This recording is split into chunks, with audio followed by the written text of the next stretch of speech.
Friends and fellow devotees of the Lord, namaskars to every one of you. The law of life is first things must be done first. Whatever is most important to us must be done now. And the most important thing for all of us is the higher life that we seek. Therefore, we should start the work now. Now is the time. Now is the right season. There can be no postponement. Even the best of us is likely to be confused over what is most important in our life. Let me tell you of Rabia and Hassan Darwish. Once Rabia was sitting on the banks of a river when Hassan Darwish came over to see her. He threw his straw mat into the waters of the river, and turning to Rabia he said, "Rabia, come, let us sit upon this mat and meditate." Hassan Darwish had acquired extraordinary powers, siddhis, whereby he could stay afloat on the water.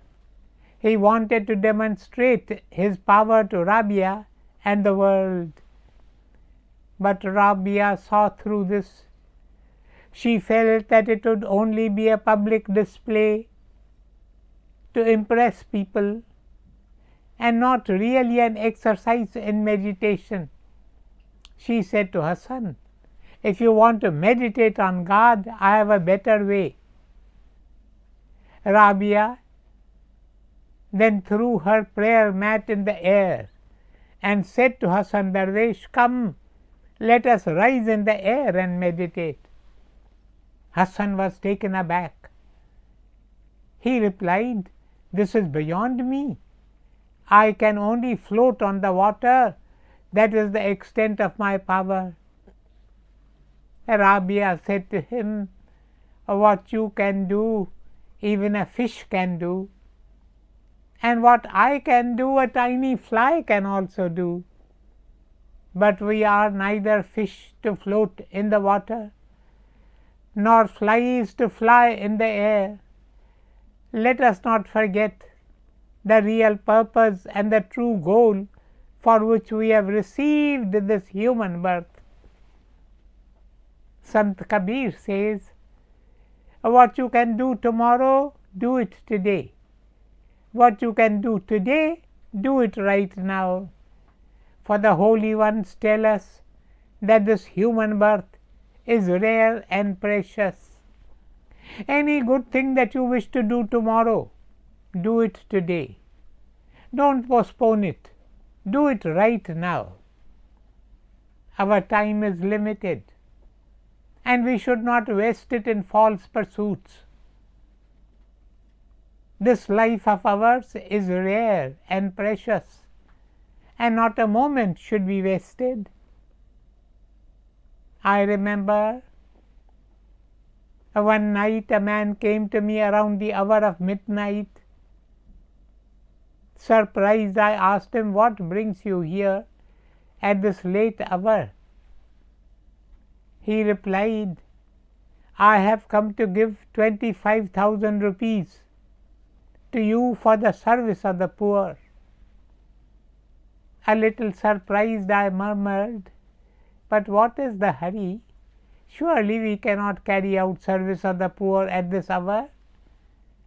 The brother replied, "I was lying in bed when the thought came to me that I should donate something for the poor.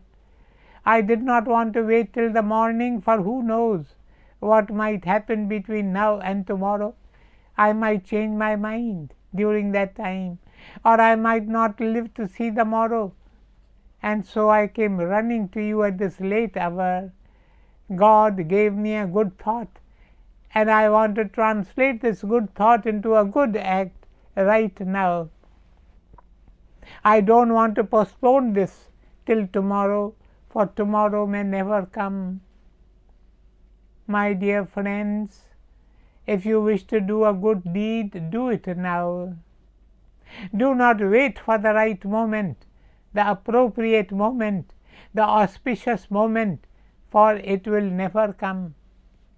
Whether it is a good deed which you wish to perform, or a spiritual sadhana that you wish to practice, the right time is now. Many years ago, someone said to me that it was good to practice meditation at the auspicious and sacred hour of Brahma Muhurat, that is between 4 and 6 early in the morning. I was determined to follow his advice, but try as I might, I could not wake up so early in the morning. I would sleep over, I would postpone it to another time. Every day I told myself, today let me sleep a bit, tomorrow I shall wake up at the dawn. In this way a whole year passed by. I was appalled. I chided myself severely. Enough is enough, I said to myself. I shall not sleep tonight. I shall not allow the sacred hour to slip by. At long last, with great determination, I trained my mind and accomplished my purpose. Friends, it is said of Mahatma Gandhi that once when he was in jail, he came across a very poor man who served him graciously.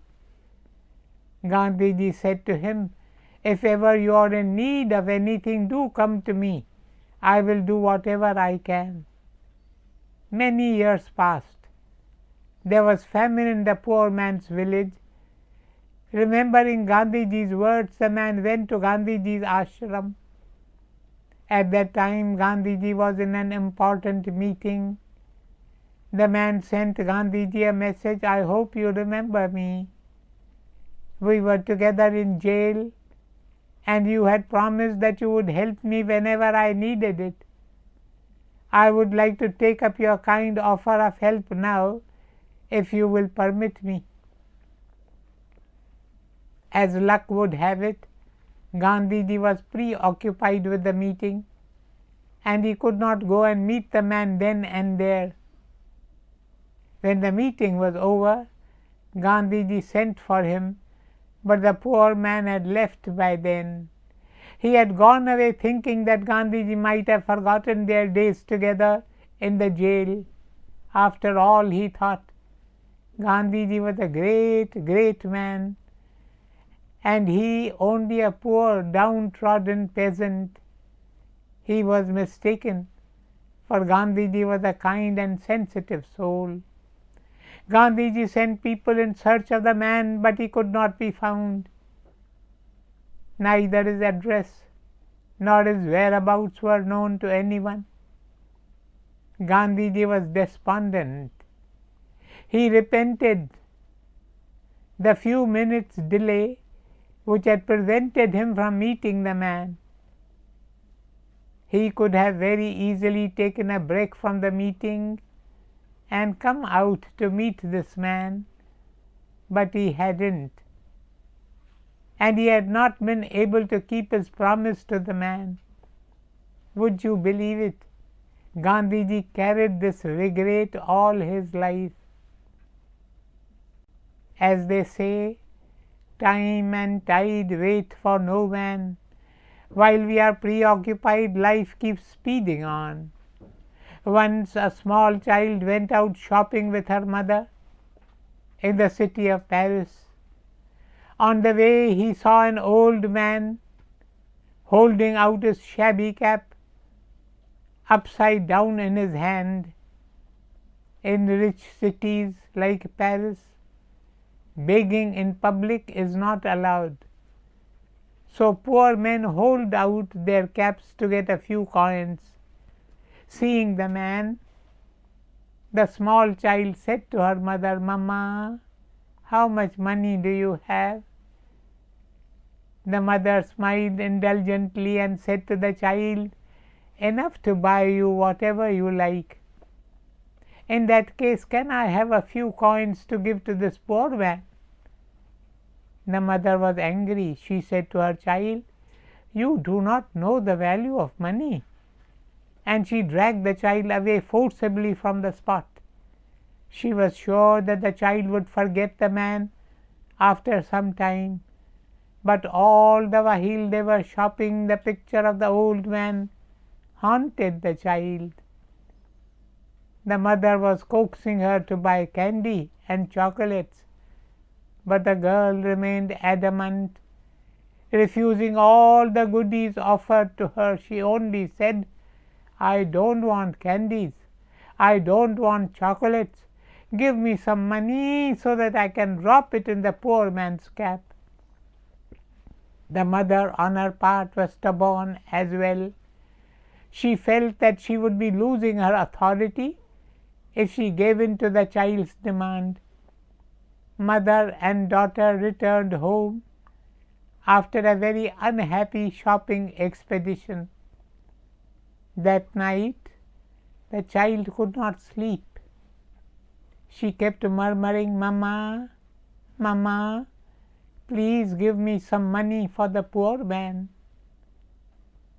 The mother was perturbed and promised the child that she could go back next day and drop as many coins as she liked into the man's cap.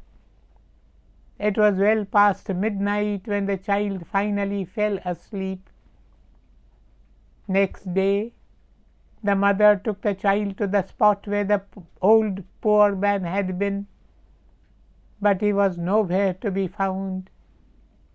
The child began to weep, and the mother felt very sad. Strange are the ways of fate. The following day the child met with an accident and died instantly. The mother was distraught.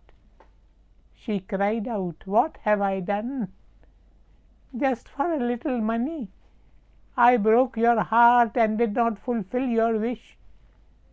I can never ever forgive myself as long as I live." My dear brothers and sisters, let us put every moment of our lives to the best possible use. Let us wake up before it is too late. Let us not waste this rare opportunity of the human birth. Whatever good we can do, let us do it today. Rather, let us do it now, at this very moment, and be richly blessed. Om Shanti, Shanti, Shanti.